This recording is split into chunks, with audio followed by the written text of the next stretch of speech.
கோயிலொன்று படைச்சிடுவார் ஆணிமுத்து போன்றது அறிவமுத்து வானேடி வாணி கலைவாணி அருளே தினம் பாடிடுவோம்.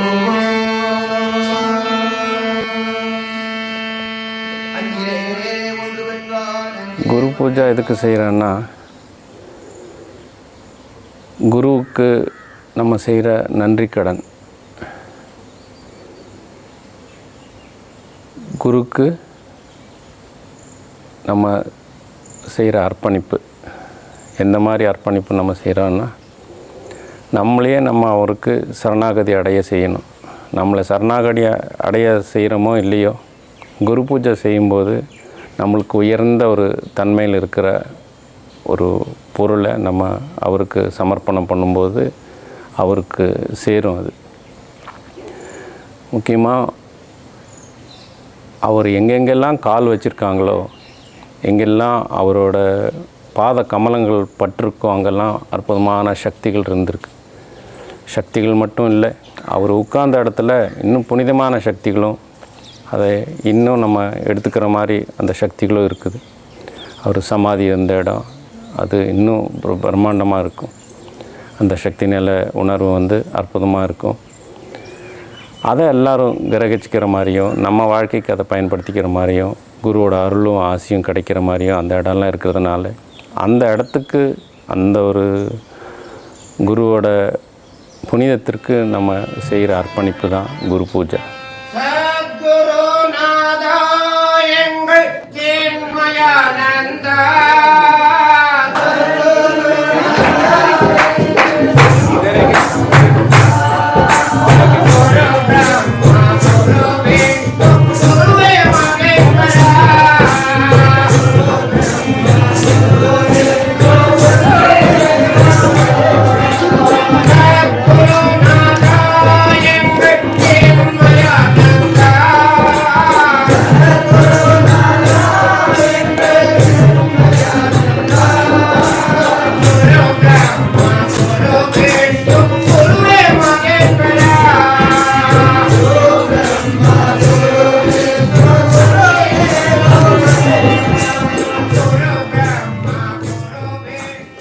குரு பூஜை நடக்கிற நேரத்தில் அவரோட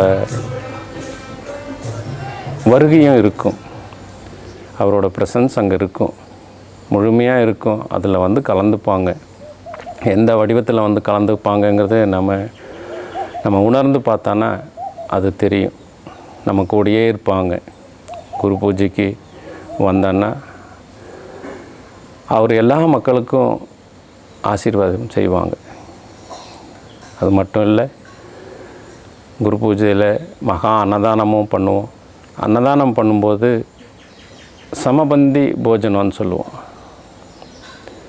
எல்லா மக்களுக்கும் ஒரு பிரசாதம் கிடைக்கிற மாதிரி ஒரே இடத்துல எல்லோரும் கலந்து உட்கார்ந்து அன்னம் எடுத்து சாப்பிடுவாங்க. அன்னங்கிறத விட பிரசாதம் அன்னமாக இருக்கும். அந்த அன்னத்தை சாப்பிடும்போது அவரோட அருளும் அவரோட சக்தி வடிவங்களும் அதில் கலந்துருக்கும்போது, அதை சாப்பிடும்போது நம்ம வாழ்க்கைக்கு பல மாற்றங்கள் ஏற்படும். நம்ம வாழ்க்கை உயர்ந்த நிலையில் போகிறதுக்கும் புனிதத்தை நமக்குள்ளே அடைகிறதுக்கும் உண்டான வாய்ப்பாக அது அமையும்.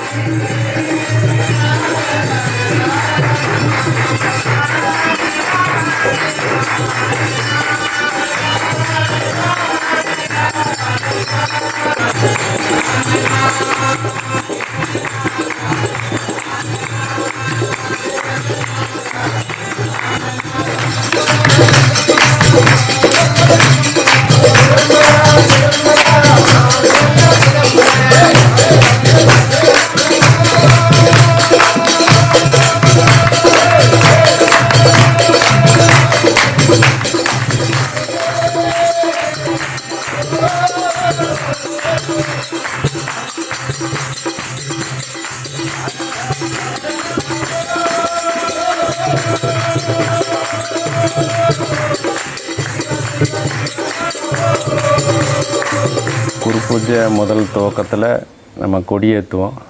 கொடி எதுக்கு ஏற்றுவோம்னா தர்மத்தை நிலைநாட்டுறதுக்காக. தர்மம் எப்படி நிலைநாட்டோம்னா அன்னதானம் பண்ணும்போது பல மக்களுக்கும் அது சேர்கிற மாதிரி. அதே மாதிரி நம்ம ஒழுக்கம் மனித வாழ்க்கையோட புனிதத்தை வெளிப்படுத்துறது எப்படின்னு கேட்டிங்கன்னா, குரு வழியில் வந்தாங்கன்னா, குரு பாதையில் நடக்கும்போது அவங்க ஒழுங்கான ஒரு நிலையை, ஒரு தர்மத்தை நிலைநாட்டுற மாதிரி தான் நடப்பாங்க. யாராக இருந்தாலும் அவங்க உள்ளத்தில் என்ன இருக்கோ அது புனிதத்தன்மை அடையும் போது, அது வெளி உலகத்துக்கு வரும்போது அது புனிதமாக தான் இருக்கும். அவங்க யாராக இருந்தாலும், குரு அடியார்கள் ஆகட்டும், குரு சிஷ்யமார்கள் ஆகட்டும், யாராக இருந்தாலும் குரு பாதையில் நடக்கும்போது எந்த ஒரு தவறுதலும், எந்த ஒரு ஏமாற்றத்துக்கு உண்டான சூழ்நிலையை அவங்க செய்ய மாட்டாங்க. அப்போது தர்மங்கிறது தானாகவே நிலையாக நிற்கும். தர்மத்தை நம்ம சொல்லி தெரிஞ்சிக்க தேவையில்லை, அது தானாகவே நிலை நிற்கிற மாதிரி தான் குருவோட பாதையே அப்படி அமைஞ்சிருக்கும். அதனால் முதல் கொடி ஏற்றி தர்மத்தை நிலை நிறுத்திட்டு அதுக்குண்டான செயல் செய்கிற மாதிரி அந்த சூழ்நிலையை அமைச்சு வச்சுருக்காங்க.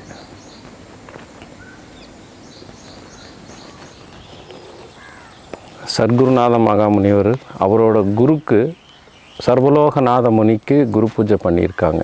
அதில் அவரை பற்றி எந்த மாதிரி ஒரு தன்மையில் அவர் வாழ்ந்திருக்காருங்கிறத அவர் பாடலாக பாடியிருந்திருக்காங்க.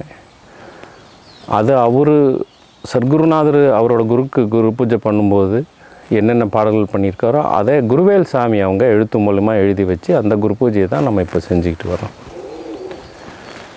கல்லார்க்கும் கற்றவர்க்கும் களிப்பருளும் களிப்பே, காணார்க்கும் கண்டவர்க்கும் கண்ணாடிக்கும் கண்ணீர், வல்லார்க்கும் மாட்டார்க்கும் வராளிக்கும் வரமே, மதியார்க்கும் மதிப்பவர்க்கும் மதிகோடுக்கும் மதியே, நல்லார்க்கும் கொல்லார்க்கும் நடுநின்ற நடுவே, நரகளுக்கும் சுரர்களுக்கும் கொடுக்கும் நலமே, எல்லாருக்கும் பொதுவில் நடவிடுகின்ற சிவமே, செய்யால் புகழும் இசையும் அணி தருளே. குரு பூஜை பர்சனலி நான் எதுக்காக இப்போ செஞ்சிட்ருக்கிறேன்னா, வருஷத்துக்கு ஒரு முறை எல்லா இடத்துலையும் எல்லா ஆசிரமங்கள்லேயும் குரு பூஜை பண்ணுவாங்க. நான் தினமும் பூஜைகள் செய்கிறது உண்டு, குரு பூஜை செய்கிறது உண்டு. தினமும் அவர் குரு பூஜை செய்யும்போது அவரோட ப்ரெசன்ஸ் நம்ம பார்க்க முடியுது. ஆனால் வருஷத்துக்கு ஒரு முறை ஓமம் வளர்த்து அக்னி வச்சு நிறைய அர்ப்பணங்களை செஞ்சு செய்யும்போது அவரோட வருகையை நேராகவே பார்க்க முடியுது.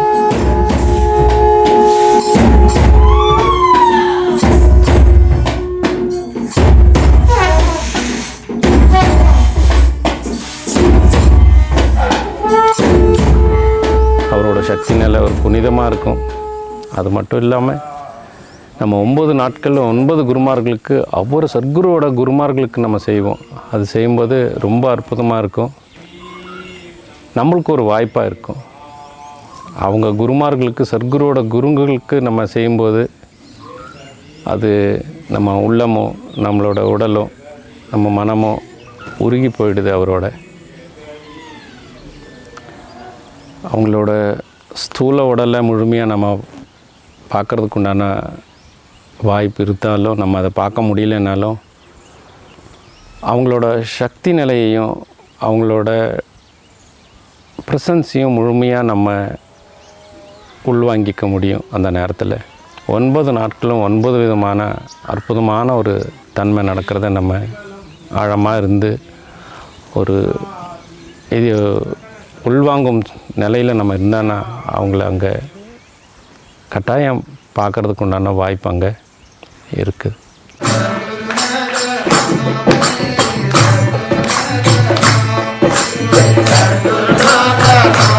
Hey!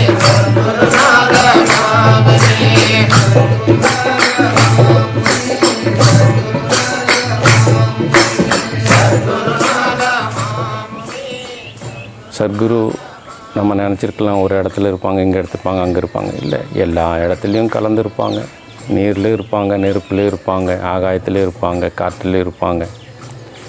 எல்லா இடத்துலையும் கலந்துருக்கும்போது நம்மளை அவரை ஒருங்கிணைக்கிறதுக்கு அவர் ஒரு இடத்துல வச்சு நம்ம ஒரு பூஜைகளோ ஒரு பூஜை புனஸ்காரம் செய்யும்போது, நம்ம குரு பூஜை செய்யும்போது அதில் கட்டாயம் வந்து கலந்துருப்பாங்க.